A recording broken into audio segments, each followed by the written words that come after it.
My name is John Brady. What do? I take pictures at shows in Tijuana, and mostly in Tijuana. So, I'm almost 44 years old, so I work a regular day job. I do like construction work in the day, and I go to a lot of shows, and I also do volunteer work with children in San Diego, refugee children. And so the big challenge for me is that a lot of times when I come down here, I'm really tired.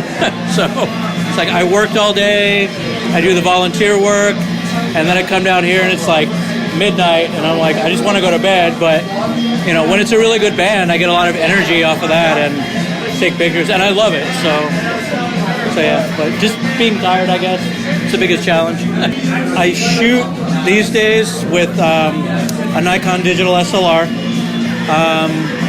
I run everything through Adobe Lightroom. I have a number of different plugins that I like to use.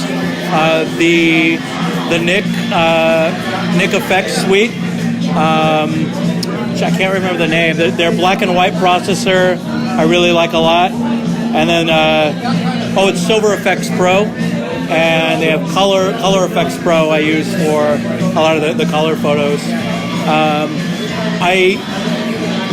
As far as editing goes, I tend to sway heavily to high contrast and heavily saturated. I like to add gray into the images so that it doesn't look so digital.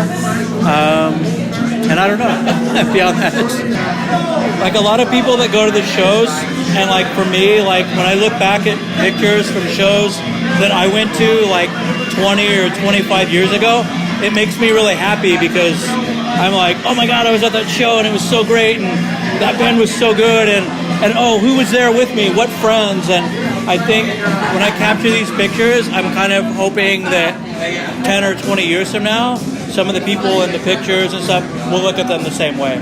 That they'll think, oh my God, that was such a great night. Like, I had so much fun. It was a really good time in my life, you know. So, see, like, punk rock is a lot of different things to a lot of different people. Like, you know, everything from like the Ramones to Bad Religion to Blink-182 to bands here like Anti-Sect and Rudimentary Peni, and then local current bands like Havoc and Silent from Mexicali and Infest and Federacion and Magnum 357. Like, they're all so different from each other, and a lot of the people that go see one show may not go to another, and I try to see all of it. Like, I try to get to as many as I can. Even if it's something that I don't like, I want to go and see what happens and watch people and watch the bands and just have a good time and kind of document what's going on, and whether it's something that interests me or not.